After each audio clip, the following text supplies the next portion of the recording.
Also developing now at 5, another major story we're following is thousands of Americans, including some Oregonians, are stuck in Mexico tonight. Deadly violence in part of the country impacting travel. Yeah, it comes after a major drug cartel leader was killed over the weekend. Unrest followed after an eruption of violence led to the cancellation of a lot of flights in that area. There were dozens of cancellations out of PDX to Mexico and back here to PDX from over the weekend.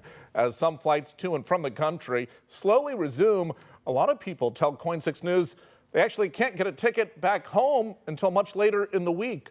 Ariel Salk is live with us now at PDX with more on the chaos in Mexico. Ariel?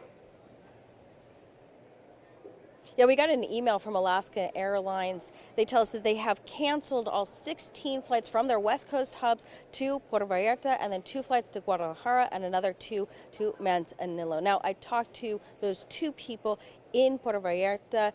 They're sheltering in place. And what we really were talking about today is what they were seeing yesterday and how that compares to today.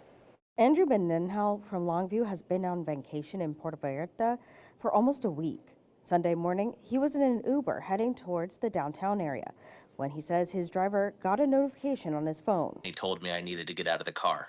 And I was like, what do you mean?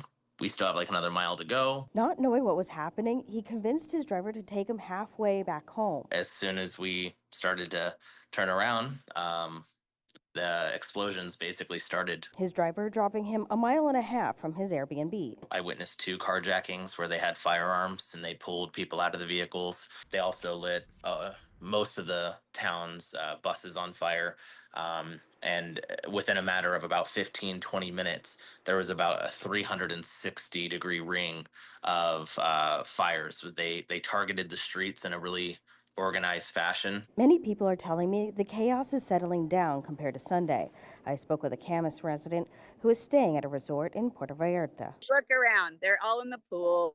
People are everywhere. A few people have gone down to the pharmacy at the end of the street, at the hotel street here. So honestly, I may go down there today. Mendenhall says people are already running out of food. There's only 3 grocery stores in the town that are opening today for 4 hours, 5 hours, and the lines are quarter to a half mile long. Now, there is still a flight to Guadalajara. We see that right here on this board, leaving around 11:18, but this is through Valeris. Right now, it says it's still on time. We did reach out to that airline, and we're waiting on a response. Reporting live inside of PDX, Ariel Salk, KOIN 6 News. And we'll continue to have the very latest on the unrest in Mexico later in the newscast. Of course, you can also find updates in real time at KOIN.com and on our free smart TV app, KOIN Plus.